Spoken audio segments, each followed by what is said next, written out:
Mr. Genuis, please, for 5. Well, thank you, Chair. I too want to share my congratulations to the new President of Mexico. I'm sure the Prime Minister of Canada looks forward to showing off his socks at the next Three Amigos Summit. I wanted to ask about companies operating on the GC Strategies model. We've talked a lot about ArriveCan specifically, but we have also been able to identify that there seem to be many companies operating on essentially the same model. That is, very small companies, 1, 2, 3 individuals operating out of a residential address, and their business is getting government contracts. That's it. That's what they do. They get government contracts and subcontract. Is it the view of the Government of Canada that we should not be contracting to companies that are using the GC Strategies model, that instead we should be going more directly to the companies who do the actual work, or are you comfortable with this model continuing to be a big part of government procurement? Thank you very much for the question. I think it's fair to say that it's been consistently asked of me for several appearances. And this IT staff augmentation, it doesn't have to be IT, but the staff augmentation model is used by every country, jurisdictions in Canada, and private sector. So it's a well-known model. In terms of the efficiency it provides to the Government of Canada, going directly to consultants may not be the most efficient way. That being said, I think the member actually asked this question to me several months ago, and I did start to look at whether or not we would have the capacity and what capacity we would need if we wanted to go right to individual suppliers.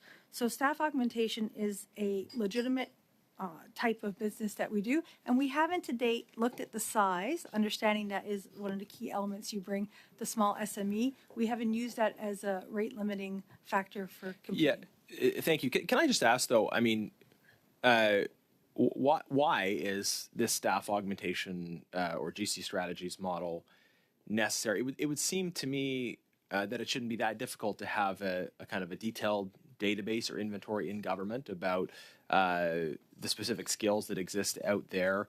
And it seems that this model is actually used to get around a perceived excessive complexity of procurement.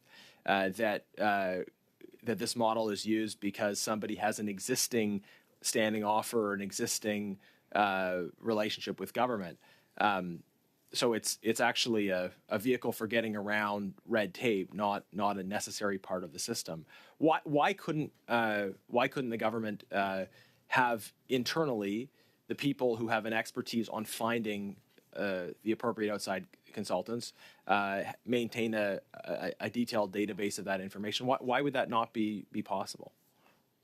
Thank you very much for the question. I think that there are 3 key points here, which is government HR staffing, making sure we have the right skill sets to do what you propose. 2 is the actual procurement. What is it that we're trying to bring in? What services we're trying to bring in? And 3rd is that project management piece.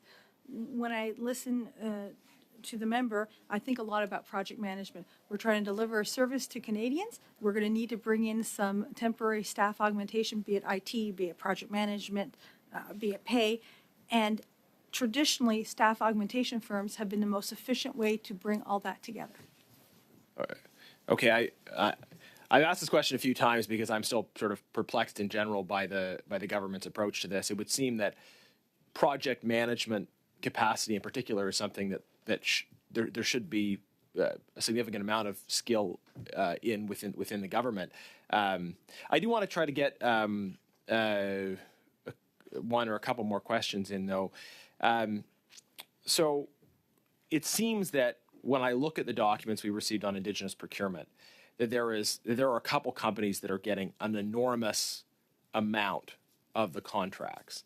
Ottawa-based, in some cases, very, very small firms. How much do you think is too much? Like if 5% of the set aside is for, if there's a 5% set aside for Indigenous companies, and we're finding that a very small number of companies are getting a lot of those deals, are getting 3, 5, 7% of all of the contracts. Would that suggest a problem? And what percentage do you think would be too much of that overall share?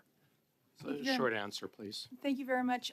Again, I heard the question asked and I started to think about it. We don't offer a cap on any company that competes for government business.